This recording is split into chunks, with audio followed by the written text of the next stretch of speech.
The 2nd of January, 1960. The United States has entered an election year. The Eisenhower administration is viewed very positively. With the ending of the Korean War, the creation of the interstate highway system, and the success of the first satellite launch, the Democratic Party, seeking to take the presidency in the coming year, would have an uphill battle. A young senator from Massachusetts, John F. Kennedy, announces his bid for the presidency. The young senator would be the youngest president if elected, and forms a campaign that is based upon civil rights, anti-Soviet actions, and space. On the campaign trail, Kennedy would give speeches that the Republicans refused to pay for the cost of space development, and despite founding the organization, Kennedy spins the story of the Eisenhower administration hindering NASA and slowing them down and allowing the Soviet Union to take the lead in the space race. With Eisenhower's Vice President Richard Nixon running, Kennedy says that the American people can only expect more of the same, and through that will concede space to the Soviets. Kennedy would tell his supporters, "The destiny of man is now in space, and it is not with the Republican Party that America will lead it. If elected, I will take the steps necessary to ensure the U.S. leads the world in space development, not just for the betterment of the nation, but for the betterment of the world. We must take a stand to say that communism will not spread any further, not in Korea, not in Vietnam, and not in space." While the U.S. deals with the expected turmoil of an election year, NASA trundles on with the current programs.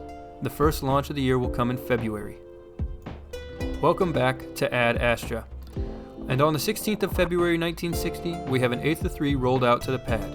Positioned in the fairing is a small communication satellite similar to the one Eisenhower used to communicate with Berlin and London. The mission of this new program, called ComStar, is to establish a network of satellites in a high orbit around the Earth and provide coverage over a wide area of the globe. The American Telephone and Telegraph Company, or AT&T, are the primary customers for this satellite. They designed a plan for 3 satellites to be placed in a 6,371 kilometer orbit around the Earth. With hopes of starting the year off right, the engines of the Astra rocket ignite, lifting the vehicle off the pad. Nearby, 3 of the 5 new astronauts watched the launch with the press, as it is revealed that they are planning to fly into space aboard the Astra rocket.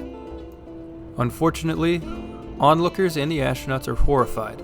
After one astronaut explains to a reporter that the Astra was chosen as it was the most widely used rocket of the space program and the most reliable, the right side booster engine suffers a critical failure. The call to destroy the rocket is made as the flight termination system blows a hole in the side of the fuel tanks, destroying the rocket. Hazmat teams are deployed to the area to clean up from the hypergolic propellants used in the upper stage. One reporter turns to Norman Butler and asks him, "You sure you want to ride that thing?" Butler, considered to be the comedian of the group, responded, "Well, I'm just a little more expendable. If it was 100% safe, they wouldn't bother with test pilots. They'd send you, Jay." Luckily, the quip never made it to the papers. On the 6th of March, 1960, pilot Alan Cook boards the X-15 with a simple mission: reach 4,475 miles per hour and land back at the Cape. Taking off attached to the wing of a B-52, the X-15 would be dropped around 200 kilometers off the coast of Florida, igniting the 4 rocket engines.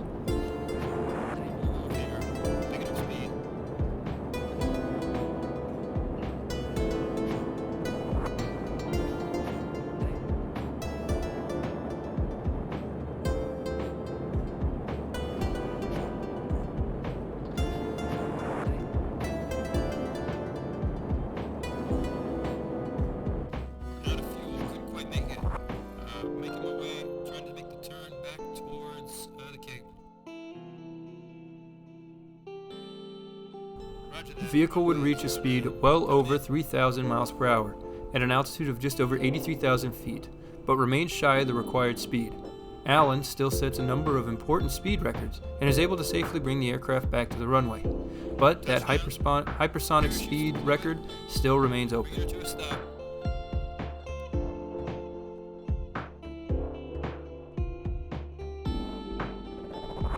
Still in March, but on the 17th, Charles Bell will take the aircraft back up, this time to perform a high-altitude record attempt. The goal altitude for this flight is 70 kilometers.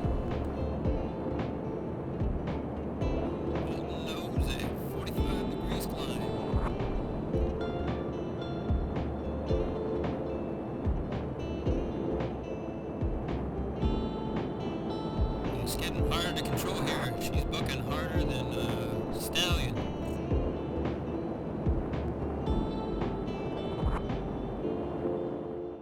Couldn't quite make it today. Bring her back to the airport. You're cleared. Runway 09. Roger that. Runway 09. Cleared to land.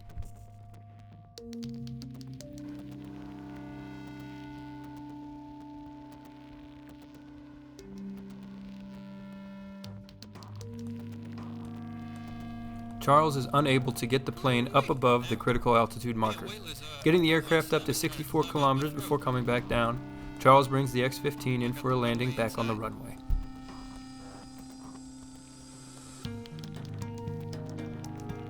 And touchdown. Parachutes deployed. Good job, Charles. We'll see you back in the office.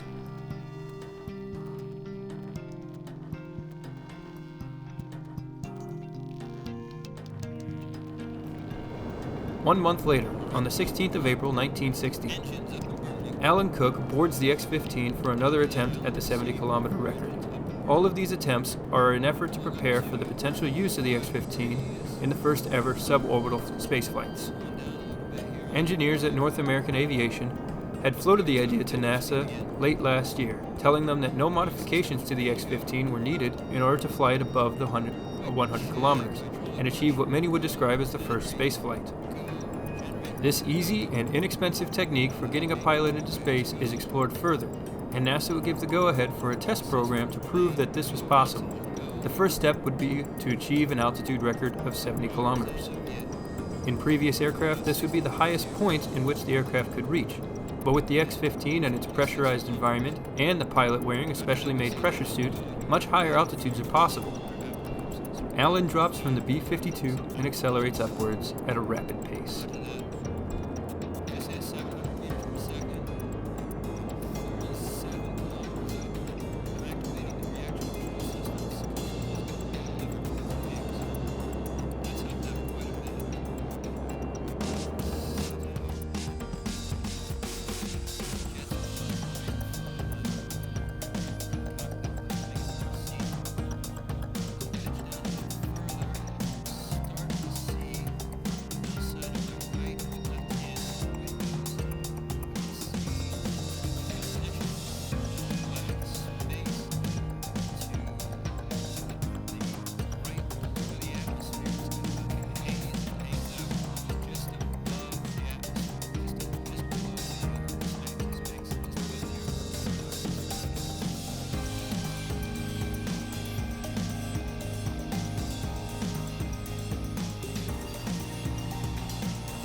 20th of April 1960, Charles would be aboard the brand new experimental U-2 high-altitude research aircraft. This aircraft is very similar to the U-2 used by the CIA to perform reconnaissance of enemy nations. This one has been fitted and upgraded to perform missions that take it beyond what was thought possible with an air-breathing engine. Charles' mission is to take the vehicle to an altitude of over 22 kilometers and hold that altitude for 5 minutes to test the capabilities of this new variant of the U-2. Some notable upgrades on this U-2 is the extended wings, longer body, and tricycle landing gear system. Since the critical equipment used for the reconnaissance is not on board, that leaves the two pods in the wings open for two large landing gears that add a small amount of weight, but by removing the rear bicycle landing gear system, more weight can be saved. All in all, with all of the modifications made, the vehicle is more than capable of flying to its ceiling altitude of over 70,000 feet. Charles would describe flying the U-2 as one of the most frustrating and arduous tasks of his flying career. Lower in the atmosphere, she's a dream to fly. Accelerates fast, wide wings produce plenty of lift, so she's easy to get off the runway, and she handles like a dream. High up, though, things are sluggish. I spoke with other pilots who had flown this aircraft before I took her up. They warned me of an area of flight they called the coffin corner. As you get higher, air pressure drops, so you need more speed to keep air flowing over the wings. You eventually find yourself in an area where the top speed of the aircraft and the stall speed of the aircraft are almost exactly the same. You fly with a constant risk of falling into a stall spin or worse. I definitely feel like I got close to finding the exact corner of my coffin in this flight, but luckily I was able to complete the mission.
On the 4th of May 1960, a new Comstar satellite was moved onto the launch pad.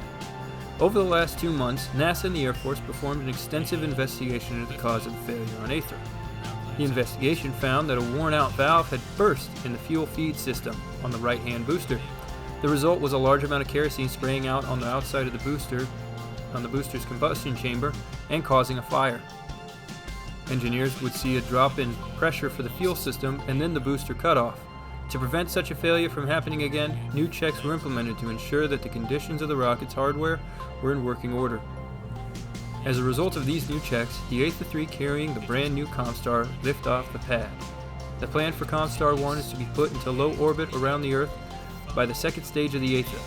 Then, an Aero-B kick stage would put the satellite with its solid fuel orbital stage into a transfer orbit. While the launch goes smoothly and all stages of flight perform admirably, the solid rocket stage would not be good enough to put the satellite into the heavily restrictive orbit from the transfer orbit. Instead, it is simply left as a test that this kind of orbit can be reached. Future modifications would be required to ensure the success of the program. The vehicle has pitched over to 45 degrees, and boosters are cutting off, and booster set. Then complicated and heavy liquid rocket boosters that are provided for the lower stages. Coming up on booster cutoff.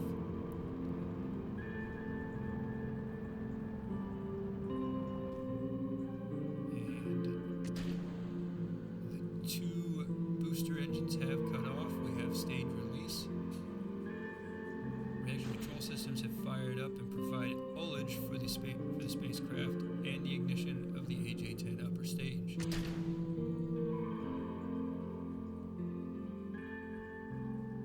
Fairing separation has occurred. We have reports of fairing separation, limiting the amount of on-orbit debris. The upper stage, the Space B, has fired and is pushing the vehicle into its transfer orbit with a periapsis, or lowest point of its orbit, at around 170, 150.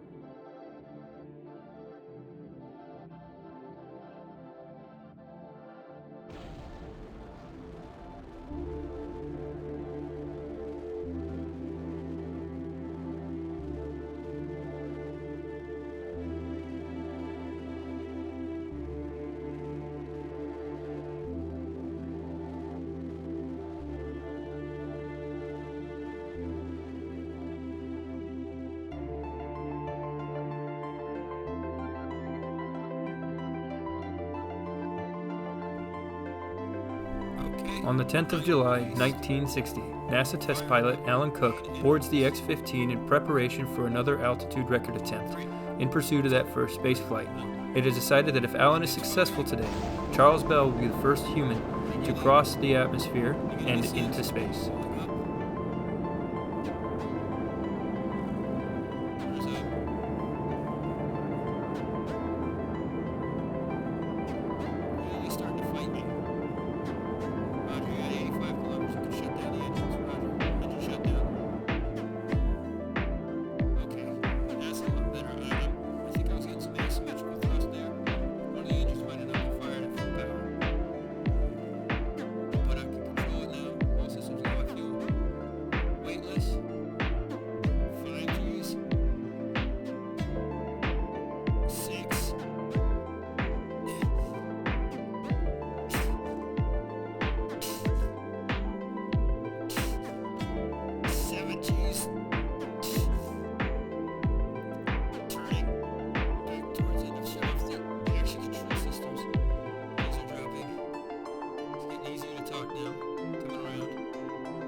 Onlookers cheer on Alan as two large drag chutes open shortly after wheel touchdown. Alan has cleared the 85-kilometer line, and Charles is going to space. The astronaut corps extends congratulations to the two pilots. Some ask if they are jealous that two men who had not completed astronaut training are set to potentially be the first men in space. Daniel Richard is the first to shoot down such accusations. Absolutely not. Alan and Charles have been very involved in the astronaut program. In fact, they have been a major part of our training for our own flights. The truth is, we're doing this in very different ways. The X-15 program aims to simply reach space and return with flights that last mere minutes. We, the astronauts, are working towards getting up and staying in space for hours and perhaps days. This isn't to say that their flights are any less impressive, but their goals are to prove that we can send a manned spacecraft above the atmosphere and return, while we are working towards learning how to truly fly in space. Norman Butler would also pipe in the same interview. In all honesty, it isn't jealousy that non-astronauts could be the first to fly into space. It's frustration that men who are closest to flying into space first aren't yet considered astronauts. I believe I speak for the entire astronaut corps when I say that we would gladly welcome Alan and Charles into our ranks. They have all the same qualifications as us. They have gone through all of the same and even taught many of the major training and classes that we've taken, and even work in the same office. To me, they are astronauts, and NASA should recognize them as such. It was sentiments like these that would force NASA to have a short ceremony, announcing that they had decided to name Alan and Charles as the 6th and 7th astronaut in the first astronaut group, and that after their mission with the X-15 program was complete, they would begin working with the other astronauts in the newly announced Mercury orbital flight program. It wouldn't be long after the ceremony that the press and spectators would find their way back to the edge of the Cape Canaveral's fence, recording yet another B-52 taking off with an X-15 mounted under its wings. The 18th of July, 1960, Charles Bell takes the refurbished X-15 back up for the first ever attempted spaceflight.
by and see if he can't see what's going on. He should be able to let you know if you've got a gear extended or not.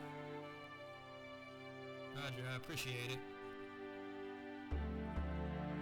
93 kilometers. I'm just staring up at the blackness of space. You can see a couple of stars now, although the daylight has made that rather difficult. It's basically pitch black. I've hit 100 kilometers. Feel weightless. I've been feeling weightless for the past few minutes. Trying to keep myself in control. It's starting to drop down a little. Okay, hold. Pulling sharp. Hard. Jeez.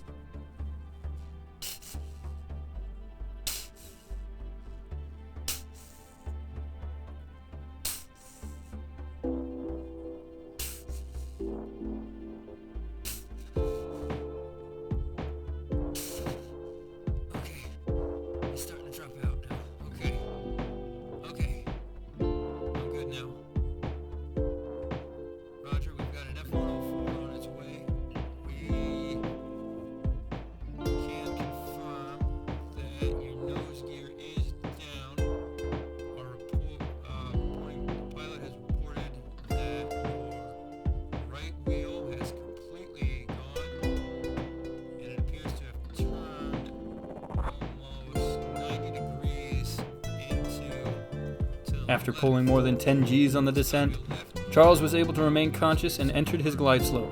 Flying around the airfield, an air traffic controller and several reporters with binoculars confirmed ground control's worst fears. The nose landing gear had dropped during flight and was useless. Charles told them that he felt he could still make the landing, though he was not in a good condition to land on runway 09 as originally planned. Since he had no way to steer other than brake pressure, Charles flew to the newly built, extra-long runway meant for the future planned Dinosaur program. This runway was much longer and wider, offering Charles much safer margins for his landing. Coming in carefully, he brought the rear wheels down, then his damaged nose gear, keeping himself on the runway using the gear brakes. He activated the parachutes and brought the aircraft to a stop on the runway. The news would run the story of the brave American pilot who flew to the edge of the atmosphere and into space, suffered a critical failure on his landing system, but thanks to his superior training and help from the ground, was able to bring the spacecraft back to the Earth and safely land it. The Soviet Union would begrudgingly congratulate the U.S. on their space achievements, but would say that this was only a space flight through technicalities. They claimed that this was a rush program that put the pilot's life in danger, highlighting especially the problems with the landing gear. They said that the Soviet space program would not just get a man above the atmosphere, but would truly fly them into space. On August 21st, as if to prove this point, the Soviet Union would announce that it had successfully tested its manned capsule in orbit, bringing two dogs, Strelka and Belka, into low Earth orbit. These animals would perform 17 orbits and live in space for nearly a whole 24 hours before returning to Earth. Videos of the two dogs resting in their capsules and confirmation that a launch and orbit of a spacecraft did occur show that the Soviet Union is gearing up for something big in the coming months. There is no word from the Eisenhower administration other than a congratulations on the returning of the dogs back to Earth.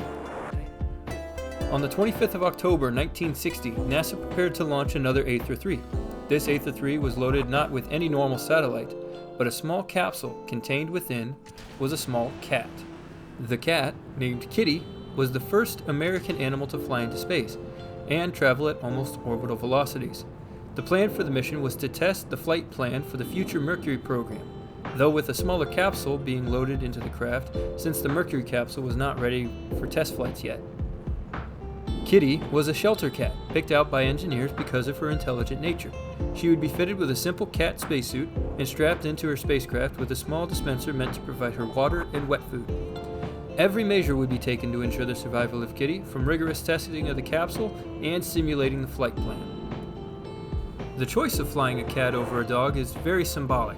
While the Soviet dog was loyal and would obey all orders given, the American cat was free and independent, the argument being that Kitty had chosen to become an Astra cat and freely participated in the program, while the truth was she was simply trained in a similar manner to how dogs were trained.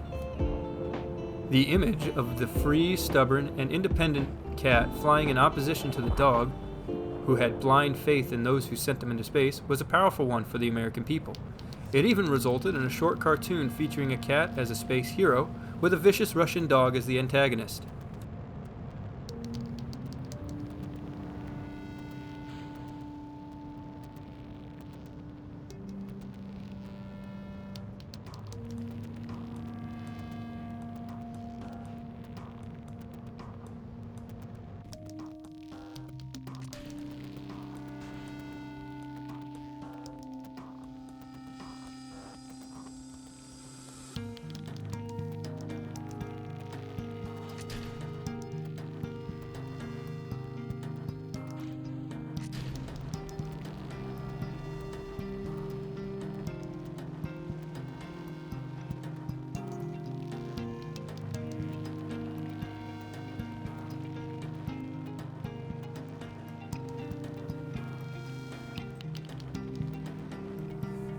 After launch, Kitty would experience several minutes of weightlessness before re-entering the atmosphere off the coast of Africa.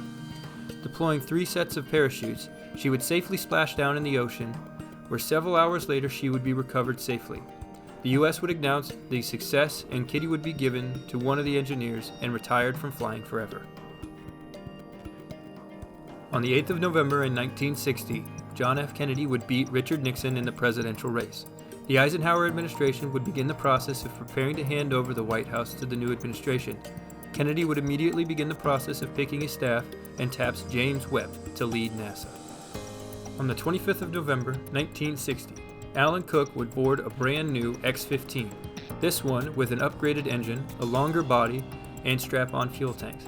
He would use this aircraft to finally complete the last major mission of the flight test program, reach hypersonic speeds.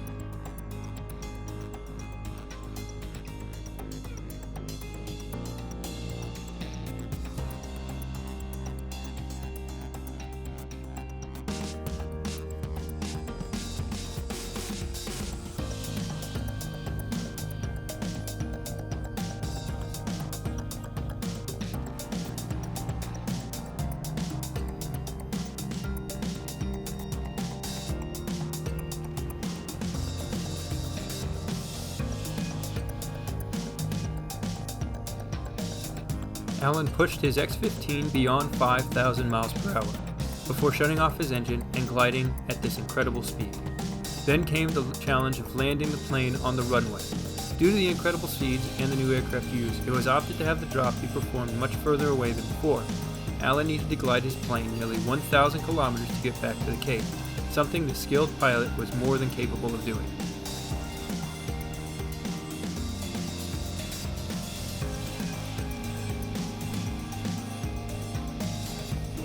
The final mission of 1960 was another suborbital launch. On the 6th of December 1960, Charles Bell would once again take the older X-15 up above the space boundary, only this time experiencing an even more severe problem during landing.